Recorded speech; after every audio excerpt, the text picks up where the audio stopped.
If your child is in high school and they're taking challenging courses and doing well, by challenging courses, I mean honors, AP, IB, dual enrollment, and they're getting good grades, there's every chance that they are college capable, that they'll be able to handle the academics in college. And sometimes when kids get accepted to a college, they or their parents think, well, the college wouldn't have accepted me if they didn't think I was ready. But being college capable and college ready is not the same thing. Being college capable means you can handle the academics. Being college ready means you're ready for the independence of living away at college. I'm Debbie Reber, and welcome to Tilt Parenting, a podcast featuring interviews and conversations aimed at inspiring, informing, and supporting parents raising differently wired kids. As many listeners know, Asher is doing a gap year this year, having graduated from high school last summer. And so I've been pretty immersed in the world of gap years, but I've been getting so many questions from families who want to know more about navigating this. And in fact, I've been hearing more and more about the benefits of gap years for all students, not just neurodivergent kids, especially since the pandemic. So I decided to devote an episode to it. The questions I get the most are, what exactly is a gap year? How is a parent to know if their child would benefit from taking a gap year? How should a student be spending their time between high school and college, if indeed that is the next step for them? And where should I start when it comes to finding and vetting the best programs and possibilities for a child taking this year off? To explore this topic, I invited Dr. Eric Endlich, a clinical psychologist, founder of Top College Consultants, an expert who guides students with learning differences and mental health challenges through the college application process. I asked Eric how we can determine as parents whether our kid is ready for college or not, what type of gap year experiences for neurodivergent students even exist, and how universities perceive a student taking a gap year when considering their application.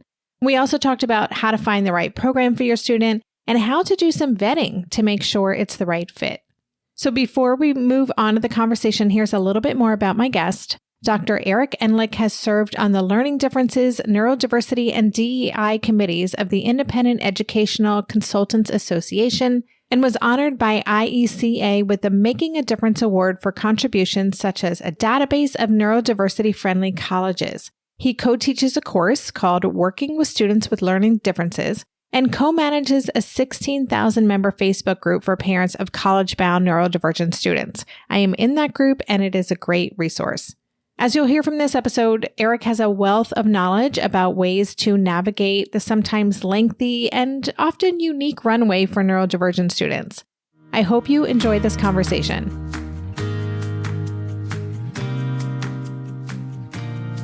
Hey, Eric, welcome to the podcast. Thanks, Debbie. It's great to be here. I'm looking forward to talking about this phase of life with our young adults. I've done a couple episodes on the transition to college. We've done some conversations about navigating that and how to best present yourself to colleges.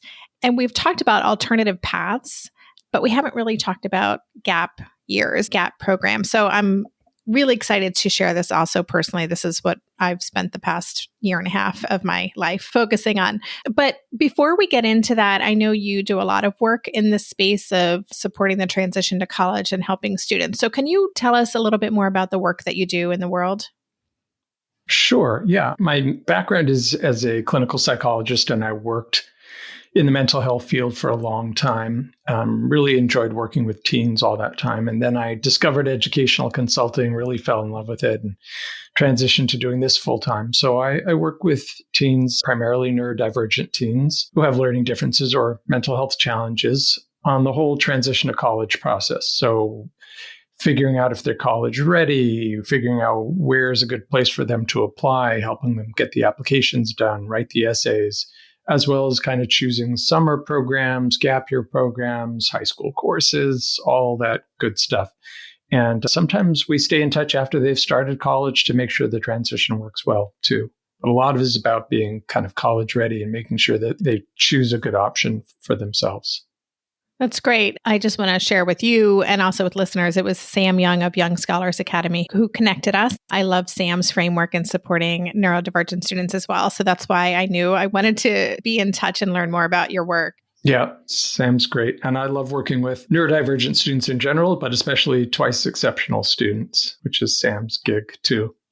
Yeah. You said one of the things you are working on is to figure out whether a student is ready. And I'm just wondering, do you have some best practices or thoughts? How would a parent listening know if their child is ready for that? Because I will just say, in reading articles, again, because where we are in our stage of life, I've heard advice from college advisors or admissions specialists who might say, your kid's going to be in such a different place 9 months from now. Just proceed and assume this growth spurt's going to happen. And it can be hard to know, where is my child going to be? So how do we do that? Yeah, it's a good point and good question. And certainly if you're talking about a 9th or 10th grader, what you're seeing now may be quite different from what you see when they're on the verge of starting college. So certainly age and maturation can help a lot. But I wouldn't just assume that everything's going to fall into place. And with the pandemic, it's been even more of an issue. And I've written articles on college readiness and have webinars on it. So I don't know if I can fully do justice to it. But if your child is in high school and they're taking challenging courses and doing well, by challenging courses, I mean honors, AP, IB, dual enrollment, and they're getting good grades, there's every chance that they are college capable, that they'll be able to handle the academics in college. And sometimes when kids get accepted to a college, they or their parents think, well, the college wouldn't have accepted me if they didn't think I was ready. But being college capable and college ready is not the same thing. Being college capable means you can handle the academics. Being college ready means you're ready for the independence of living away at college. Now, if you're going to live at home and go to a community college, and especially just take 1 or 2 courses and maybe work part-time, then you may in fact be college ready. Although even there's going to be some changes from high school. But if you're talking about moving away, living in a residence hall, being in college full-time, not living with your parents anymore, you're making 2 major transitions at once. You're transitioning to college-level academics, and you're transitioning to being away from your parents. If you've been pretty independent in high school and nobody's helping you make sure your assignments get done, or that you brush your teeth or go to sleep on time or take your medication, and you're doing all this stuff really independently, you might in fact be college ready. I'm not saying kids aren't, plenty of kids are. But if you struggle with time management, especially getting assignments done, procrastination, organization, you probably need to work on some skills. And I break it down to a few main skills. You need to have self-awareness. You need to know what are the things you need help with. Maybe I'm not good at making friends, or it's hard for me to remember to take my medication, or I get so wrapped up in social media that I stay up really late. Knowing those things about yourself, and then being able to self-advocate or take steps to address them, whether it's getting help by going to the counseling center in college, talking to your professor when you're struggling with a class, going to the tutoring center, taking some appropriate steps to deal with those challenges. I love that distinction between college capable and college ready. That is really important. And also, I would love if we can get some links for you for some of the articles you've written and your webinars. We can include those in the show notes, because I think that would be of great interest to listeners. Before we get into the gap year conversation as well, I'm just wondering what you have found. I like statistics, even though they don't always tell a whole story, but in terms of the reality for that first year of college or moving into college for neurodivergent students, how successful it can be, or how smooth that transition or rocky that transition can be. Do you see any trends, or what have you noticed in your work? I can tell you that a survey that was done last year, 2023, by a company called EAB found that 22% of high school students said they didn't feel ready for college. Students who are planning to go to college, they didn't feel ready. That's across the board. That's not neurodivergent students. And that's from the student's own perspective. I think there's plenty of students who think they're ready, and their parents would say, whoa, they are not ready. They forget their homework. They can't remember to brush their teeth or take a shower or what have you. I don't know a lot of statistics off the top of my head. I would say certainly the kids that I work with, most of them have things they need to improve to be optimally college ready. But that's probably true of neurotypical students too. And it's not that you have to have all of the skills mastered. If you struggle with going to bed on time or getting your assignments in on time, doesn't mean you shouldn't go to college, but you should at least have that awareness and have some plans to deal with it and figure out, how am I going to move the needle on that? Am I going to work on those skills before I start college, like in a gap year? Am I going to get some robust supports while I'm in college to make sure I don't kind of fall off the map and so on? Yeah. Okay. That's great. Thank you. Let's then pivot to gap years. There's, I feel like, an increasing interest in gap years, maybe since COVID. It's certainly something that in my family, we always kind of assumed was going to be the plan, to give that extra year to develop and grow and mature. And I hear more and more that I think every student should do a gap year. And I know they're more popular perhaps in Europe, just as a way to set the tone. What's the general thought about taking a gap year? Yeah, well, I would agree that the pandemic put a spotlight on gap years. I think, when we were early on in the pandemic and a lot of education was remote, I think a lot of kids felt like, hey, that's not what I'm looking for in college. I want to be in the dorms. I want to make friends and so on. I don't want to be sitting in my bedroom on Zoom. So I think for a fair number of kids, they decided, I got into college, but I'm going to take a gap year. And hopefully by the time I start college, it'll all be sort of back to normal or back to what I'm expecting from the traditional college experience. So I think that really accelerated things. Also, I think there's been increasingly people gathering data on gap years, finding that kids who take gap years, and again, this is across the board, not just kids with learning differences, that they are more likely to graduate on time. They're more mature. They have a better sense of what they want to do, what they want to study. They get better grades. And so colleges increasingly are open to that, supportive of it. Even a handful of them will throw money at kids to incentivize them to take gap years. Definitely growing. When I talk to kids, though, I would have to say a lot of them are resistant to the idea. A lot of them are like, oh, no, everyone else in my class is going straight to college. I don't want to be the one who's fallen a year behind. The irony in that, of course, is that if you take a year to work on your college readiness, your maturity, whatever skills you need to build, you may be more likely to graduate and graduate on time, as opposed to jumping in when you're not ready and maybe not graduating at all. Yeah. And I'm wondering if because of COVID too, that there were more students who were taking time in that age, whether it's your friends or just being the same chronological age as your roommate or the other students in your class and university, is probably a wider range at this point. Yeah, there's so many things that have thrown people's schedules off. One is mental health challenges, which were already on the rise, but really got accelerated during COVID for a variety of reasons, which we won't go into. I'm a mental health professional by training, so I could talk about that for a while. But because of that, some kids have taken leaves of absence for mental health reasons. So then it took longer to graduate high school. Right. I would love to talk more about what kind of gap programs even exist. So let's take a quick break and we'll get into that. During this month of planning and organization for big transitions, rhythms and routines have been absolutely essential for our physical and emotional well-being. So Green Chef nights are reliably and predictably a good night. We know the ingredients will be fresh and prepped, the instructions easy to follow, and the meal delicious. We're all still talking about last week's turkey tacos with mango chimichurri sauce, refried beans, and Monterey Jack cheese.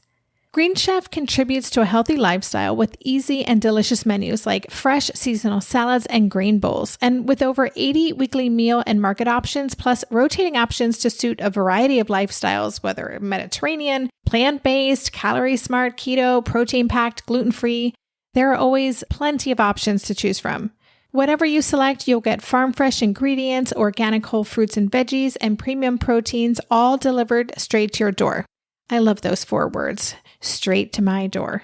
Oh, and one more thing I love about Green Chef, they have an app, which means it's easy to manage meal preferences and delivery from your phone if you want to. And I, for one, want to. I am in that mode where I'm making the most of little moments like waiting in line at the pharmacy or for the F train to pull into the station to tackle all of those to-dos. So the convenience of an app is key for me. Green Chef has a special offer for Tilt listeners. Go to greenchef.com/tilt50 and use code TILT50 to get 50% off plus 20% off your next 2 months. That's 50% off plus 20% off your next 2 months when you use the code TILT50 at greenchef.com/tilt50. Maybe I've watched too many seasons of The Amazing Race, but every time I have to go somewhere on the subway, I treat it like a competition. It's all about making the right gut decisions about which route will get me there the fastest. Sometimes those decisions get me where I'm going early, and other times my gambles don't really pay off. Probiotics can't help with most gut decisions, but if your gut needs a little support, Ritual has your back. Their Synbiotic Plus, a 3-in-1 supplement, has clinically studied prebiotics, probiotics, and a postbiotic to support a balanced gut microbiome. I've been using Synbiotic Plus for about 6 months now, and it's become a core part of my morning routine. I take the mini capsule every morning while making my way through my inbox, whether I'm at home or I'm on the road, because it doesn't need to be refrigerated. And the capsule itself is delayed released, which helps it survive the harsh conditions of the upper GI tract for delivery to the colon, and that's exactly where we want it to go. Ritual invested in a study modeling the human colon, which showed that Synbiotic Plus significantly increased microbial diversity and the growth of beneficial bacteria. There's no more shame in your gut game. Synbiotic Plus and Ritual are here to celebrate, not hide your insides. Get 25% off your first month for a limited time at ritual.com/tilt. Start Ritual or add Synbiotic Plus to your subscription today. That's ritual.com/tilt for 25% off. So as someone who has gone down the rabbit hole of gap year experiences, how would we even define what a gap year is? Because there's no one way that this should look, right? Yeah, a gap year really just means that you're taking a year or potentially more than 1 year between high school and college. And of course, there's no deadline on starting college. You can start college at any age in life. There are people who start college decades after they've graduated high school. But for the sort of stereotypical situation of a kid who wants to go to college from high school, it typically will mean taking a year between high school and college. What you do during that year, however, could be almost anything. I don't want to see kids spending that year sitting at home watching TV or playing video games. I want them to be doing something constructive that's going to kind of move their development along or build their skills. But it could be they start their own business. That may sound crazy, but teens start their own businesses all the time. So it could be getting a job and working and saving money, which for some parents, that's not a foreign concept at all. Lots of parents had to kind of earn money for college. So could be something that's actually financially helpful in the college process. It could be doing some community service, mission work, volunteer work, to make the world a better place and pursue something that a student feels passionate about. It could be an independent project, or finally, it could be a formal gap year program that the family is paying money for. And that's, I think, probably more what we're going to focus on here. Those programs that are kind of structured and designed to help kids become college ready. Yeah. And before we get to that, do you get a sense from universities that they have a preference of how that gap year is spent, or are they very individualized? I think the main thing is that the student has a plan. So if you're a high school senior, you get accepted to college, and you're going to put down that enrollment deposit and make that commitment. Generally, not all colleges, but many colleges are completely fine if you defer and say, I'm going to start not this coming fall, but a year from the fall. And here's what I want to use that time for. So as long as you have a plan and you say, I'm going to, work and save money. I'm going to get a job at, whatever, my local cafe, or I'm going to do some internships and help figure out what I want to do for a career before I start college. So as long as you present some sort of reasonable plan, I think generally colleges are fine. They're not necessarily biased for a specific thing. Okay, that's good to know. So yeah, I would love if we could talk a little bit about some programs, especially knowing your sweet spot for where you like to work and supporting neurodivergent students. Because just having spent a lot of time on the Gap Year Association website, there are so many options. I'm wondering how you would encourage parents to start to identify what would be the right type of program if they're looking at a more formal program that would be a good fit for their child. Yeah. Well, first of all, I should say there are gap year specialists. There are gap year consultants who do nothing but gap year, and folks are welcome to seek out and hire them. Sure, they know way more programs than I do, but it is something that comes up a lot with families I work with. So I do help them find gap year programs, and I do try to make it my business to know about the gap year programs that are specifically oriented towards students with learning differences or mental health challenges. I did recently a panel discussion of a number of them, which I have a YouTube recording of that I can provide the link to that too. So as far as, how to find them, they can talk to us consultants. If you're already working with a consultant, they can help you find some of these programs. You can also talk to other parents. So I co-manage a Facebook group of 16,000, almost 17,000 parents of college-bound neurodivergent students. And it's very common for people to put into the discussion, hey, my kid needs such and such. Does anyone have any ideas? My kid wants to do, study engineering and is looking for a summer program. Or does anyone know anything in the Midwest for this particular need? So reach out to other parents. There's so many parents who have gone down this road before you. Obviously, you can do searches online with a search engine or an AI tool as well. In your experience, does it really depend? I'm thinking about there are probably programs that are focused on those executive function skills that you talked about, being college ready, being able to manage your time, pay attention to deadlines, all of those kinds of things. I imagine there are some that are geared more towards the social skills and feeling more equipped to engage in those environments. How do you advise parents on figuring out what would best support their student in terms of getting them college ready? Should they be looking at something that is going to give them those specific skills, which may not be as exciting as some of the other programs that are available? Like, how do you help parents hone in? Well, it's not dissimilar to the process of choosing colleges or summer programs in that it all comes back to what is it that you want to accomplish? What are the skills you want to build, or what is it you want to get out of that year? So for some kids, for example, the goal might be, I'm in high school. I have no idea what I want to major in. I don't want to spend a lot of time and money in high school just sort of puttering around. I want to sort of figure out what I want to do and then start college with a particular focus. Obviously, there are plenty of kids who go to college undeclared and change majors and all of that. But there are gap years. For example, there's a program called Dynamy in Massachusetts where students do some internships during that year, and that can help them figure out what they want to do. You can also do summer programs during high school. I have lots of kids who do a summer program on a particular topic. It might be STEM related, it might be arts related, partly to help them figure out if they really want to go into this particular field. That's sort of one type of goal. Another goal, as you said, might be to work on executive functions and planning and organizational skills. And if it's a gap year program that's designed for kids with ADHD or that explicitly talks about executive function skills, then obviously that could be a good option. If it's a program that has that's more focused on the autistic population or has a lot of autistic students, there's a good chance there's going to be a strong social emotional component. So you kind of want to match up the population and the needs depending on, as you said, what are the skills you want to work on. Then there's postgraduate or PG year programs as well as gap year programs. I think people tend to sort of treat them somewhat interchangeably, and it's totally fine to look at both. But PG programs, postgraduate year programs, tend to be offered at high schools, typically private boarding schools. And in those programs, frequently there's an academic component where you're taking some courses. And if you're a high school student who's needs sort of a longer runway and maybe a little bit more on your transcript to sort of have a more robust college application, those can be a good option.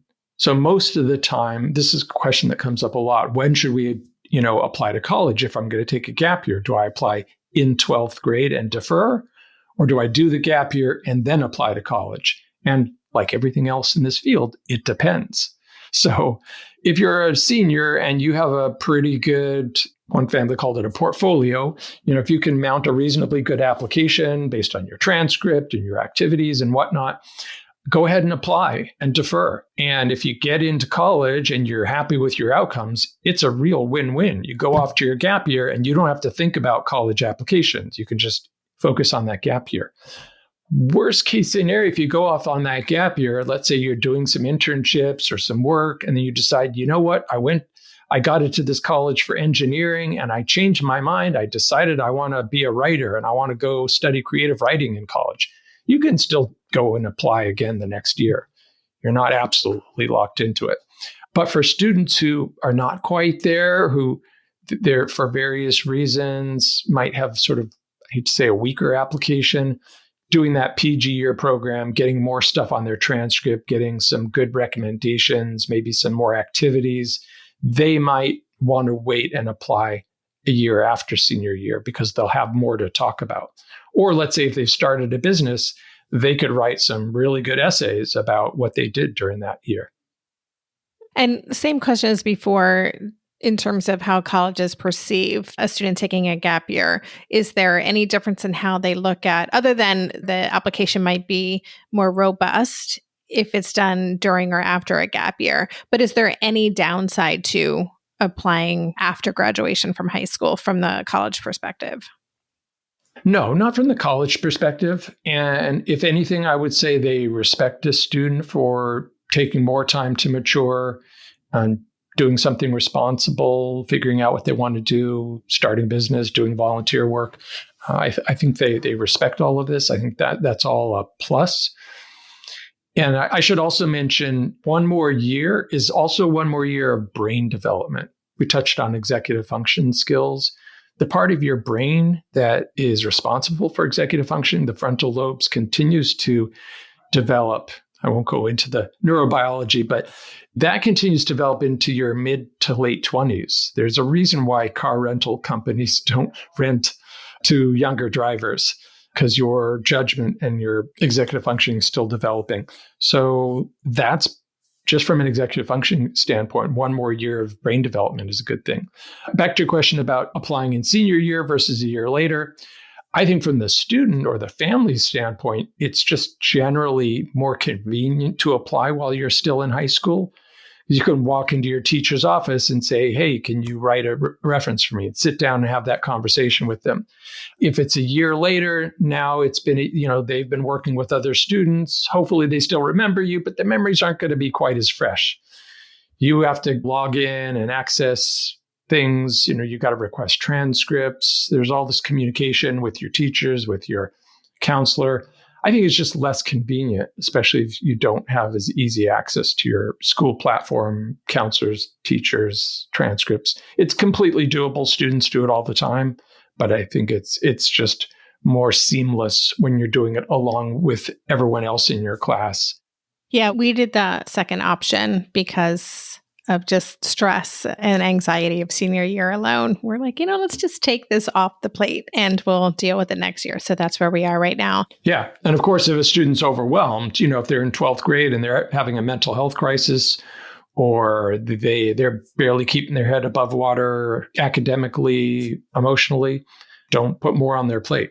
I work with high school students primarily. Occasionally, I work with college students, but primarily I'm working with high school students applying to college. And we really try to get those applications and essays done over the summer, not during the school year, so they won't be overburdened during senior year. Yes, that is a good strategy. We're going to take a quick break, and then I'd love to hear some of your maybe favorite GAP programs or ones that you tend to think about for families of neurodivergent students. So we'll be right back. Hey there, it's Debbie. I love making this show and sharing conversations about how to support our awesome neurodivergent kids. I've seen how even one little insight from an interview can spark a big shift in daily life. But I know that raising complex kids can be messy and lonely. And just when we think we figured it out, something comes up that boots us right back to feeling overwhelmed and stuck. That's why I've poured everything into creating a way for parents like us navigating complex parenting journeys to join together and chart a path that feels positive, hopeful, and doable. It's the brand new Differently Wired Club experience. In the club, you'll get personal support from me and other seasoned parent coaches, 6 live calls every month where you can connect and get your personal questions answered, the opportunity to learn directly from authors and experts like I have on this show, monthly themes for getting specific and tactical, an exclusive private podcast feed, and the best, most generous community of parents. Seriously, these folks show up for themselves and each other, and that right there is really everything. Because it's a daily reminder that we're not alone. Our kids aren't broken, and we have totally got this. The recently rebooted Differently Wired Club is on a brand new platform with its very own iOS and Android app. It is such a great space. However you learn, whatever your style, no matter the ages, genders, and neurodivergent profile of your children, the Differently Wired Club can help you cultivate the positive shifts you're hoping for. Join us today by going to tiltparenting.com/club. That's tiltparenting.com/club. I hope to see you on the inside. If you're a parent, I invite you to join us at the Mindful Mama podcast, where it's all about becoming a less irritable, more joyful parent. With sometimes hilarious and always thought-provoking experts and friends, at Mindful Mama, we know that you cannot give what you do not have. And when you have calm and peace within, then you can give it to your children. I'm Hunter Clark-Fields, and I can't wait to see you there. Listen in to the Mindful Mama podcast. So you mentioned a program in Massachusetts earlier in our conversation, and I would love if we could just give parents a sense of the types of programs that exist specifically for neurodivergent students. Like, what might they expect to see in a program in terms of maybe the duration and the types of environments or activities they could expect to engage in? Sure. We're typically looking at year-long programs or programs that would last for at least an academic year, although their programs in some cases can be flexible and you could, sort of mix and match more than one thing during a gap year. There are programs that are located on college campuses, not very many. So Landmark College, which is one of only 2 colleges in the US that are exclusively for neurodivergent students, they have a program called Transition at College.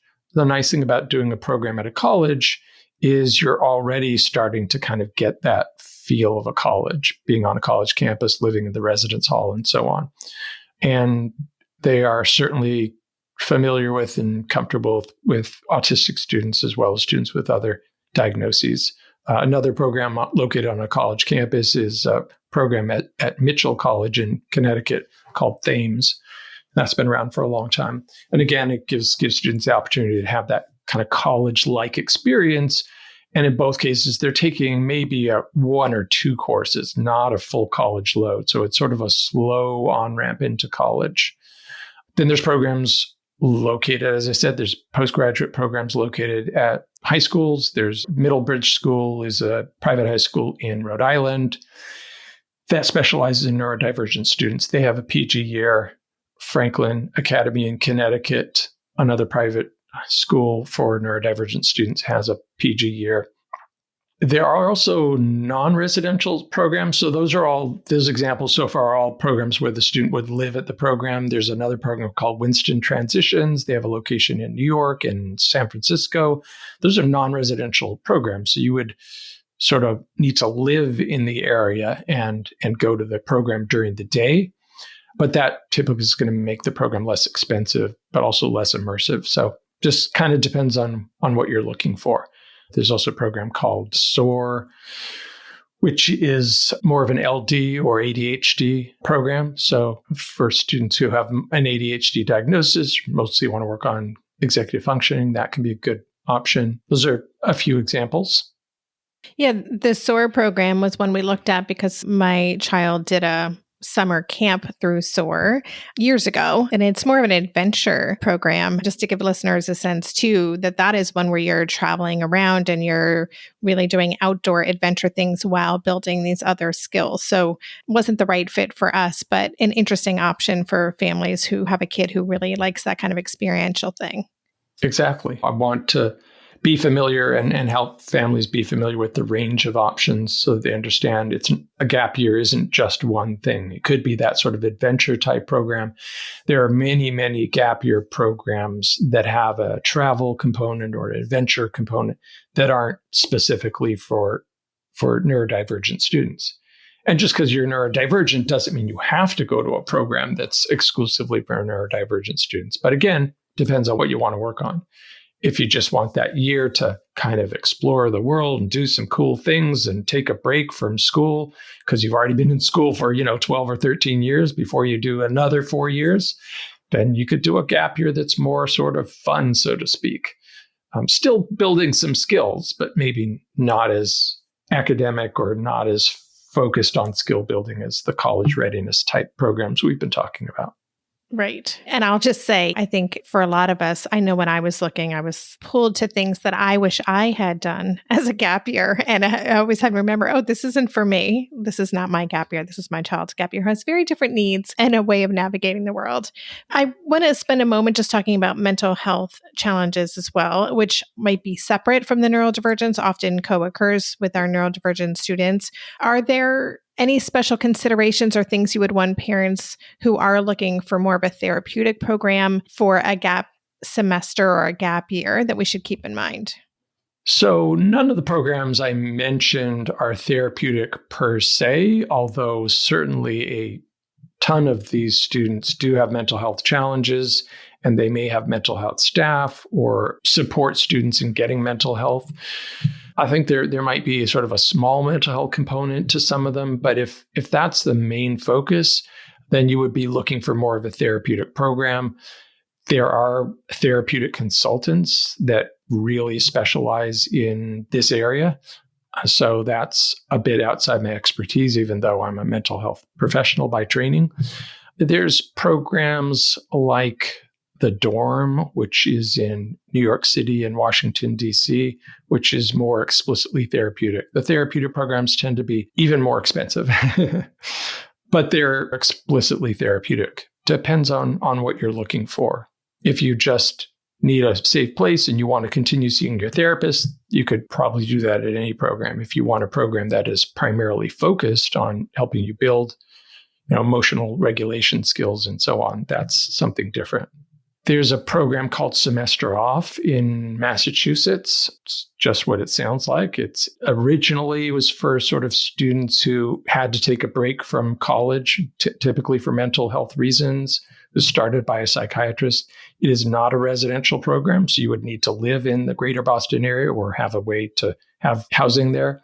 But it can also be used now as a gap year option. They've kind of expanded the population that they're serving. And then there are some residential programs for college students that students can use as a gap year. I didn't mention them before because they're not gap year programs exclusively. So I'm thinking of places like Mansfield Hall, CIP, CLE, Summit Campus, places where students live in the program and typically would attend a nearby college. So for example, I have a student who's going to be living at Mansfield Hall and going to UVM, University of Vermont. Students can, live at CIP in Berkeley, California, and attend UC Berkeley, for example. However, some students will use those as a gap year option too. They'll start at one of those programs before they start college. And those programs are residential, kind of wraparound, not exclusively therapeutic, but they definitely see their share of students with mental health challenges. Wow. I've heard of some of these. I definitely came across Mansfield Hall in my search. But what I'm realizing and thinking about as we're having this conversation is just like trying to find the right university or college experience for our kids. This is also a huge whole other world to dive into and explore. Any best practices for getting started in finding and vetting a program that could be a good fit for our kids? I think, certainly working with a consultant is one option. You can start by doing a search, reaching out to other parents, look at some of the programs I've mentioned. I haven't created it. I have my own sort of list. I haven't published it or anything, but I try to be aware of pretty much all of the programs for neurodivergent students that are out there. And you can look at their websites. They often will have free information sessions, virtual session. If you can go in person and tour the program, all the better. That may or may not be practical if it's in a different part of the country. Ask them for references to talk to families who've gone through the program. Have a list of questions in advance and get multiple data points. So, of course, you want to talk to the program, but they're potentially in somewhat of a sales role. So take everything with a grain of salt and get feedback from families who've gone through the program too. But I think these programs, they really want kids who are a good fit, who are going to succeed. So they're not going to just say like, oh yeah, all kids should come and be in our program. They're going to look at you fairly carefully and try to make sure that it's a good fit. They will often give you honest feedback about why they might not be the best program. And that's sometimes true for colleges too. I just heard somebody from a college this morning say, hey, we regularly refer people to other colleges. This is from a support program in a college if we feel like we're not the best fit. That's super helpful. And that reminder to get references and talk to other families, I think is a good one. And that's a step that many of us, I think, don't do. It is such a helpful data point. I will say that for our process, if this is helpful for listeners, I kind of created a short list that was rather lengthy, but then reached out to all of those programs with very specific questions to really start to whittle it down to make sure that this was a potentially good fit, a safe environment, all the things that I knew were important for a supportive environment for my child. And then I took that list to my child, and then we started going through it in more detail. So it was a multi-step process. Yep. And don't hesitate to ask the programs for references. Say, can I speak to some families who've gone through the program? And I would hope that they would all be willing to do that. Of course, you could argue, well, they're probably handpicking families that were really happy and you're going to get a biased view, but it's still more data points. And, ask those families the tough questions. And there's families are not getting paid to be a reference, so they're going to give you honest answers. People are used to looking up reviews online, right? Whether it's, Yelp or Amazon reviews or TripAdvisor or something. And there really isn't the equivalent for this specific niche that we're talking about, but there is actually a website called Niche for colleges and so on. That's a useful resource in the college research process. But again, on social media, you can informally sort of get lots of reviews by saying, hey, who else has used this program? And what have you heard? What was your experience with this program? Now, if you get one family that was not happy, I wouldn't say, oh my gosh, I shouldn't go to this program because one family said it was terrible. I look for a pattern. I've had parents reach out to me and say, hey, you're recommending this college and we had a bad experience. And I'm not going to take a college off of my list because of one parent. But then if I hear multiple parents say, actually, we agree, we also had a bad experience, I'm going to take that very seriously. Yeah, that's great. Is there anything that we didn't touch upon that you would want parents to make sure that they knew in ending this conversation? Well, one thing that we may have touched on very briefly, which I want to make sure we hit, is that there's also summer college readiness programs. So if you're thinking, a whole year before I start college and these programs, tens of thousands of dollars, I don't know, it's a big commitment of time and money. Keep in mind that there are also summer college readiness programs, and many of the same institutions that do one do the other. So we mentioned SOAR. SOAR has a summer program. We mentioned Landmark. Landmark has summer programs. I mentioned Summit Campus that has this sort of year-round residential program in Worcester, Mass. Turns out they're now offering summer programs. And there are a whole bunch of other summer programs for neurodivergent students to help them become college ready. So that's a pretty good option if you're thinking, well, we want a little bit, but we don't want a whole year. Or maybe you do a summer college readiness program, but your gap year is working and earning money. So many options. Yeah, that's really cool. This has been super informative. I took a ton of notes, and listeners, there will be a pretty extensive show notes page. Could you let us know, Eric, where parents can connect with you and learn more about the services and resources you offer? Certainly, they can go to topcollegeconsultants.com. One of the things I have there is a database of what I call neurodiversity-friendly colleges. People find that very helpful. Or they can email me at Eric, ERIC, at topcollegeconsultants.com. Excellent. Well, again, I'll have links in the show notes for those resources. And Eric, thank you so much. I will say that personally, I feel like we did a pretty good job based on this conversation. So this was very affirming for me. I'm sure you did, Debbie. But very informative for listeners. And this is something I've gotten a lot of questions and requests to cover this. So thank you so much for sharing with us today. Thanks for having me. You've been listening to the Tilt Parenting Podcast. To learn more about today's guest and the resources we talked about, check out the extensive show notes page on Tilt Parenting. There you'll find key takeaways, links to all the resources mentioned, and even a full transcript of our conversation. Just go to tiltparenting.com/podcast and select this episode. If you're looking for personal support from me and connection with the phenomenal community of parents raising neurodivergent kids, join us in the recently rebooted Differently Wired Club. The new Differently Wired Club can help you cultivate the positive shifts you're hoping for. Go to tiltparenting.com/club to learn more. The Tilt Parenting podcast is hosted by me, Debbie Reber, author of Differently Wired and the founder of Tilt Parenting, and was edited by Andrea Curtis Amasquita.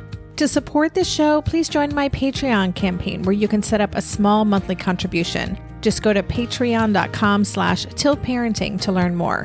If you want to follow Tilt on social media, you can find us at @tiltparenting on Instagram and Facebook. And lastly, please take a minute to leave a 5-star rating or review on Apple Podcasts or wherever you listen to podcasts. That helps this show stay visible so others can find it more easily. And that's all for this week. Stay safe, stay well, and take good care. And for more information about any of the parenting resources Tilt offers, visit tiltparenting.com. Are you overwhelmed by the things that get in the way of you doing what you want to do? Are you looking for ways to simplify life to better align with your values? Do you want to create space in your schedule so you have room for more of the good stuff? Play, joy, relationships, gratitude, and more? If you answered yes to any of these questions, I invite you to check out Edit Your Life, a podcast to help you edit the unnecessary from your life so you have more room to enjoy the awesome. Through episodes with me, Christine Coe, and a range of super smart, compassionate, and thoughtful guests, you'll come away with big picture insights and practical ways to declutter your home, schedule, and mental space without getting bogged down by perfection. I have always believed that small moments and actions matter tremendously. My goal is to help you find agency and space in your life through doable baby steps that will leave you feeling accomplished instead of overwhelmed. Check out Edit Your Life wherever you enjoy your podcasts.